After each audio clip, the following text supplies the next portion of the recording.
नमस्कार. डिजिटल केसरीमध्ये मी ओंकार आपलं स्वागत करतो. आशा करतो की आपण सगळे ठीक असाल, खुशाल असाल.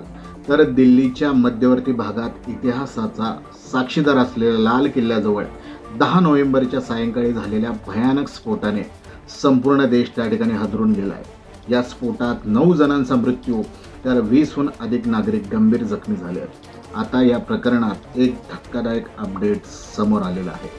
सायंकाळी साधारण 6:45 वाजता लाल किल्ल्याजवळील रस्त्यावर उभी असलेली हुंदाई i20 कार ही काही सेकंदात हवेत उडाली.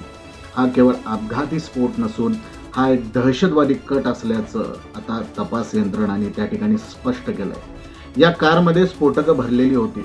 फॉरेन्सिक तपासात हे समोर आलंय की या कारमध्ये बसलेली व्यक्ती दुसरी तिसरी कोणी नसून फरीदाबादच्या व्हाईट कॉलर टेरर मॉडेलचा प्रमुख सदस्य डॉक्टर उमर नबी उर्फ उमर मोहम्मद होता. उमरने स्फोटाच्या अवघ्या 11 दिवसात ही कार खरेदी केली होती. तो गेल्या काही महिन्यापासून फरार होता आणि ठिकाण बदलत राहिला होता. CCTV फुटेजमध्ये तो दिसला, पण मास्कमुळे त्याचा चेहरा कोणी ओळखू शकलं नव्हतं. पण आता फॉरेन्सिक लॅबच्या DNA तपासणीने सर्व शंका त्या ठिकाणी दूर केल्या आहेत. कारच्या ढिगाऱ्यातून सापडलेली हाडे आणि दात यांच्या DNA नमुन्याची तुलना उमरच्या आई आणि भावाच्या नमुन्यांशी केली आणि दोन्ही 100% त्या ठिकाणी जोडलेले आहेत.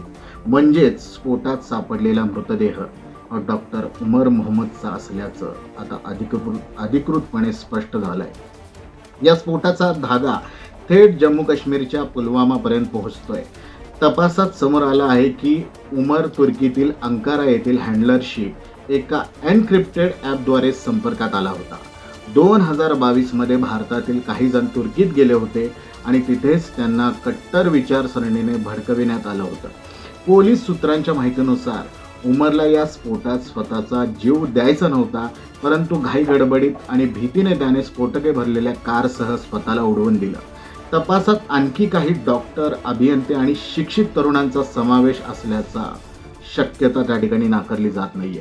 हे प्रकरण व्हाईट कॉलर टेरर मॉडेल या नवीन प्रकारच्या दहशतवादाचं एक उदाहरण ठरतंय, जिथे उच्च शिक्षित व्यावसायिक, डॉक्टर्स, इंजिनियर्स हे देखील दहशतवाद्यांच्या जाळ्यात अडकताना दिसत आहेत. देशाच्या राजधानीत घडलेला हा स्फोट केवळ एक सुरक्षा त्रुटी नाही, तर हा भारतातील शिक्षित समाजात वाढणाऱ्या कट्टर विचारसरणीचा भीषण इशारा आहे. डॉक्टर उमर नबीचा मृत्यू या प्रकरणाचा शेवट नाहीये, ही तर खरी सुरुवात आहे, जो थेट परदेशी नेटवर्ककडे पोहोचतोय. तर भारताच्या सुरक्षेशी, सत्याशी आणि संवेदनाशी जोडलेली बातमी लाईक करा, शेअर करा आणि देशातील प्रत्येक अपडेटसाठी आमच्या डिजिटल केसरी या पेजला फॉलो करा आणि यूट्यूबवर देखील सबस्क्राईब करायला विसरू नका. तत्पूर्वी धन्यवाद. पुन्हा भेटूया.